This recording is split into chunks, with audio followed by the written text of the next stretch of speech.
The brown woolly monkey, common woolly monkey, or Humboldt's woolly monkey, Lagothrix lagotricha, is a woolly monkey from Colombia, Ecuador, Peru and Brazil.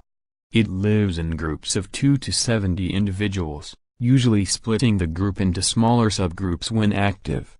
Many published sources use the binomial L. Lagothrix, since Fuden adopted this spelling when he revised the genus. Von Humboldt used both spellings in his original description. The International Zoological Code permits a first reviser to choose an orthodox spelling.